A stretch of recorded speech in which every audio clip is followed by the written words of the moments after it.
They say history remembers kings and queens, but sometimes it hides the truth behind their love. This is not just a story about power. This is a story about obsession, deception, and a single lie that cost everything. Because one night, a woman chose to fake her death, and somewhere far away, the man who loved her believed it. He didn't wait for the truth. He didn't ask questions. He chose death.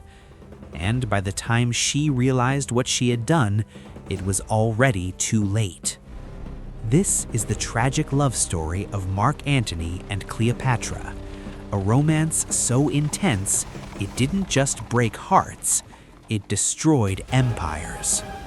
Stay with me, because this story doesn't end the way you think. The year is 41 BC. The world is divided between two great powers, Rome and Egypt. Rome is the most powerful military force on Earth. Its armies have conquered nearly everything they touched. And at the top of Rome's power, three men share control. They are called the Triumvirate.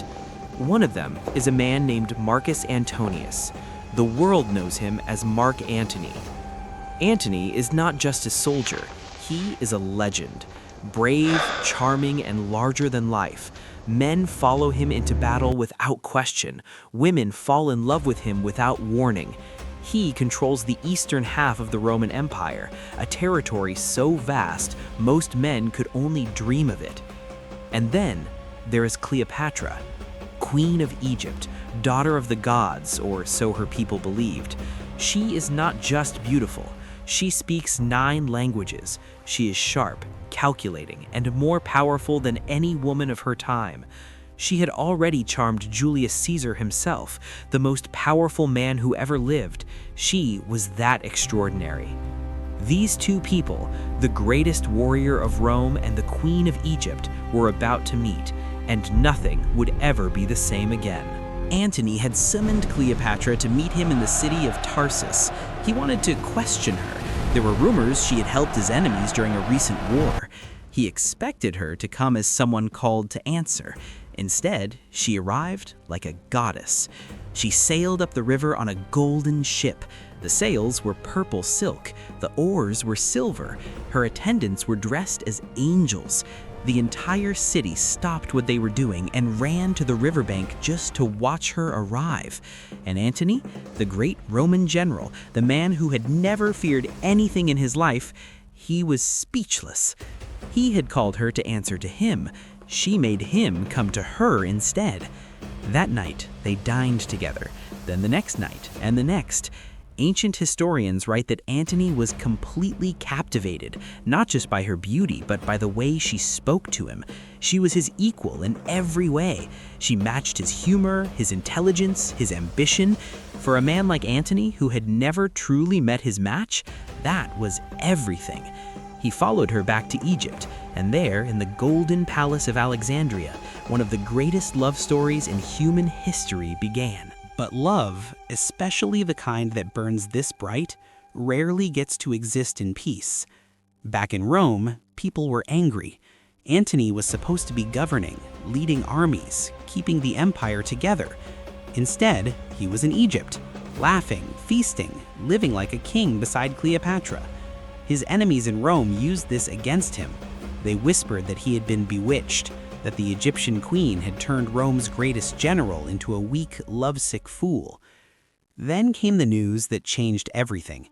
Antony's wife, Fulvia, had died. Antony had to return to Rome. He had no choice. And here is where the story gets painful. To make peace with his fellow ruler, Octavius Caesar, a cold, calculating man who despised him, Antony agreed to marry Octavia's sister, a woman named Octavia.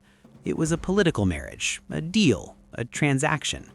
But back in Egypt, Cleopatra didn't see it that way. When the news reached her, she was devastated, furious, heartbroken. She had given this man everything: her loyalty, her kingdom, her heart.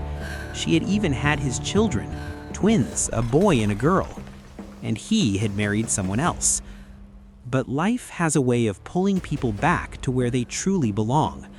Within a few years, Antony could not stay away any longer. The political marriage with Octavia was cold and empty. He left Rome, he left Octavia, and he went back to Cleopatra. This time, it was not just love, it was war. Octavius Caesar was furious. Antony had humiliated his sister. He had gone back to that Egyptian queen. And now, Antony and Cleopatra were openly acting like the rulers of the East, giving away Roman territories to Cleopatra and her children, living like gods in Alexandria. Octavius declared war, not on Antony, but on Cleopatra. He called her an enemy of Rome, a foreign witch who had stolen Rome's greatest general. It was a clever move. It made the coming war look like Rome defending itself, not two Roman men fighting each other for power.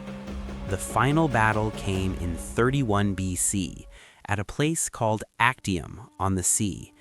Antony's generals begged him to fight on land, where his armies were strongest, but Antony chose the sea, because Cleopatra's navy was there. He could not bear to be separated from her, even in battle. It was the decision that destroyed them. In the middle of the battle, Cleopatra's ships suddenly turned and fled. Some say she panicked. Some say she received false news.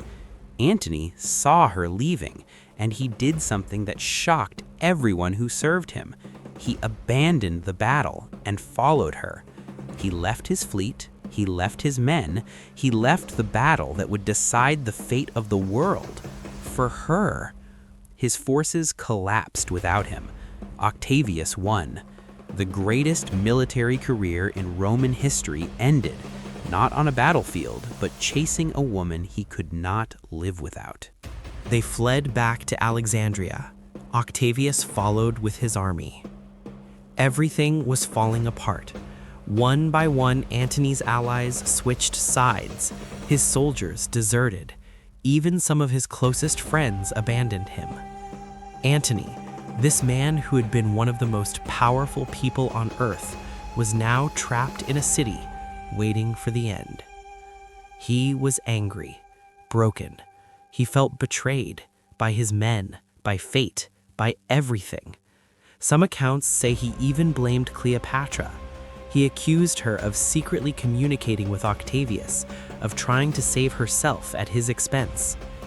And Cleopatra? She was terrified, not just of losing the war, but of what came after.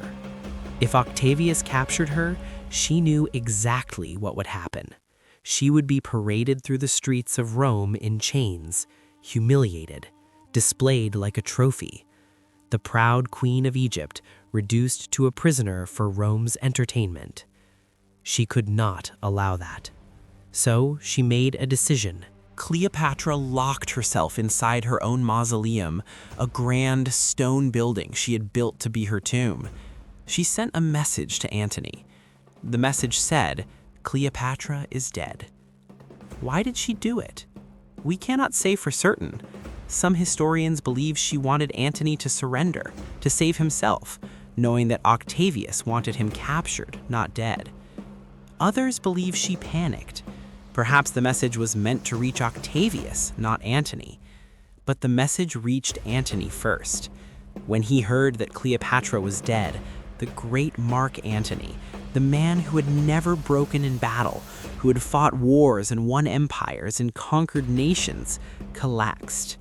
He had nothing left to fight for. He asked his servant to help him end his life. The servant refused and took his own life instead, falling on his own sword before Antony's eyes. Antony then drew his own sword and stabbed himself in the stomach. But he did not die immediately. As he lay bleeding on the floor, a second message arrived. Cleopatra was not dead. She was alive, in her mausoleum, asking for him. Antony, dying, barely able to move, asked his guards to carry him to her. They lifted him up and brought the broken body of Rome's greatest general to the woman he had given up everything for. He died in her arms. Cleopatra held him as he took his last breath. And then he was gone. Octavius entered Alexandria and captured her shortly after. He was careful with her. He needed her alive for his triumph back in Rome. But Cleopatra had heard what he planned. She knew exactly what her future held if she allowed herself to be taken. She had already seen what happened to people who lost to Rome. She had watched it happen to others her whole life. It was not going to happen to her. Cleopatra, the last queen of Egypt, the most powerful woman of the ancient world, asked for a basket of figs to be brought to her. Hidden inside the figs was an asp, a small, deadly snake. She allowed it to bite her. She was found by her attendants, lying on her golden bed, dressed in her full royal robes, peaceful, dignified, a queen until the very end. She was 39 years old. 2,000 years have passed. Empires turned to dust, voices faded into silence, but their names still echo: Mark Antony and Cleopatra.